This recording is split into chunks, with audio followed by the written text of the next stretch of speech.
kind of surprised to see this, man. Studio Kai enters insolvency after reporting a 565 million yen loss in 2025's fiscal year. Studio Kai has done some pretty, I think they did Sentenced. They're doing Snowball Earth. I think they're doing some other stuff, dude. They're really cool. Like they're not they're underrated. I feel I met some of the people from Studio Kai at 2023 Anime Expo, I think, and they're really cool. Like they're really passionate about what they do. I was there for a Kamen Rider anime that they do, which I definitely recommend. It's really good, and they put their back into it. They tried so hard to emulate the live action style. They're talking about a specific attention to detail, and I just really like that about them. They don't, they're not as big as MAPPA or Studio Bones or UFO Table, but it just sucks to see any good company, especially these guys care about the art. They're not trying to push a message. They just want to make good stuff, and it just sucks to see they're just losing, and because there's just so much to watch. We were talking about Sentenced to be a Hero all freaking winter. I mean, that was one of probably most of our dynamite. Favorite. Oh my god, season 2. The animation is it is cold, man. They did such a good job with Sentenced to be a Hero. It's talk about Umamusume as well. They bring up a couple of other Skeleton Knight and Another World. I haven't seen that one. But I heard Brandon says that's good. Brandon says that's good. I might need to check that out one day too. And this is when I start thinking, shit, how much money might they have made? Again, the piracy is an issue, man. These companies, it's all right, a good studio like Studio Kai, they probably, we baked a little bit of that piracy into our bottom line, but now it's shit, man, we insolvent. All right. And now it makes you really think, okay, what is the damage being done to studios and creatives that we actually care about? And we want to see them continue to do great things. This is why it's hard for me sometimes when it comes to Crunchyroll, when it comes to some of these, I think High Dive is fine. But when it comes to Crunchyroll, it's I want to make sure that these guys get paid. All right. I want to make sure that the cast that made Studio or Sentenced to be a Hero, I want them to get there, because this type of shit is going to close the studio down. I don't think piracy is 100% at fault, Budget Cat. I'm not saying it's 100% the fault of piracy. There's a lot of factors that go in, but I don't want to be a part of that. Where it's well, shit, I'm pirating this, and it's I'm not going to give my bread over here, because again, all of that stuff, it adds up. It adds up over time, and eventually you get to that point where it's well, shit, everybody's stealing it through piracy. We can't make no money off of this. We losing 565 million yen. We got to pull the plug, man. It's over. So I'm not saying it's 100% at fault, but that is a factor of it. You can't deny that pirates are not paying the studios. All right. They're not paying the studios for the anime that they're watching.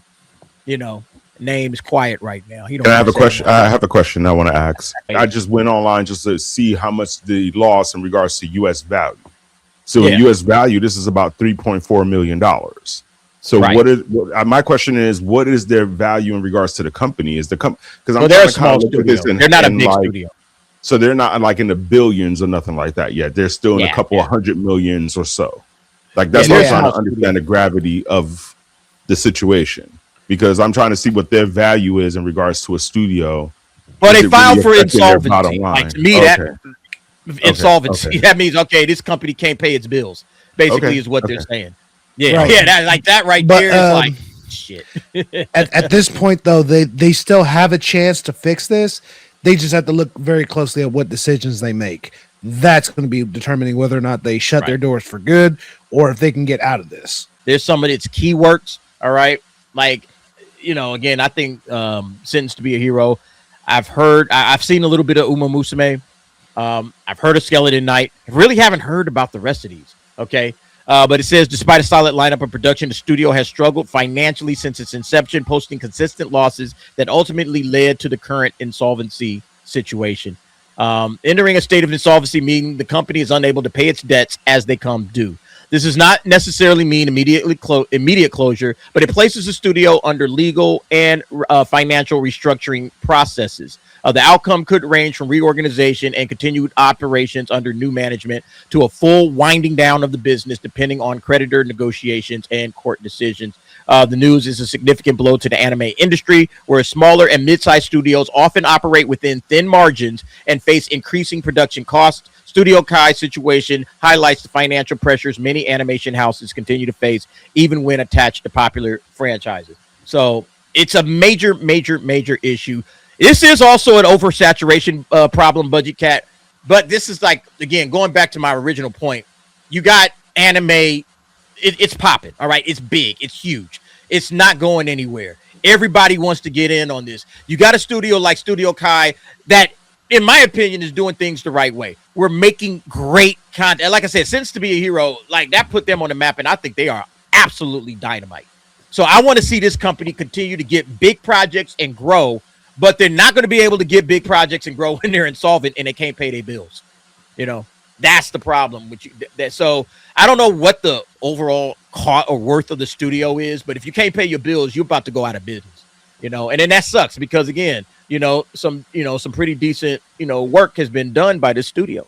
Look, going back to the previous point before we read the article, I'm not an analytics guy or like a business guy. I don't know how much money like the streaming, subscription actually goes towards the studios, like, because it's not just one studio, it's like several studios. So like, it's like, do they get paid when it's like, when their show gets streamed, or like, did they just get paid a flat fee? Like, I don't know how that works, but I know like some studios, like Studio Trigger, one of my favorite studios, they have their own like little animation store that they said, like, if you buy from that store, the studio gets paid. Like, of course, like, they're gonna have to pay for like the shipping, you're gonna have to pay for like the guy who like creates the stuff, but a lot of the profits like go directly to them. There's like less middlemen than if you were to buy like a DVD or like or stream something. So it's like that's another thing that's like difficult about like all these like business transactions, especially like international ones. It's always coming through like some third party. There's always like hands involved. You're passing it around. Pause. It's going through like so many people's like hands before it reaches you, or like goes back to like the other person. So it's like I like you said, like ideally I would like to just take out the middleman. Like I would just like to deal with these studios directly. But that's not how like the world works, because like business, because of like importing, exporting, it's like really, really complicated. Like there's so many like, even legally, there's so many like hurdles that we have to jump through just to like, show our support. And it's not easy, man. Look, Slick, can fans and consumers afford, he's talking to Shalifi, but I'm going to steal this. We know companies like to raise prices on anything that's popular. That's the problem, right? Crunchyroll has been hiking their prices up, and make it unaffordable to have Crunchyroll. Everything is going up nowadays. Everything's going up. Because everybody's trying to cash in. Right? Everybody sees the anime is popping, and then it's like, all right, it's time to cash in on anime. Let's raise our prices. Let's produce more. But there's always a trade-off with all of that. And now the trade-off is more people are going to pirate, and that means less money going, again, people's like, I think Sentenced to be a Hero was the greatest anime of the year. It might win anime of the year. It was that good. Okay. It might win anime of the year for 26 when we come around to it next year. And Studio Kai ain't making nothing off of it. They are insolvent.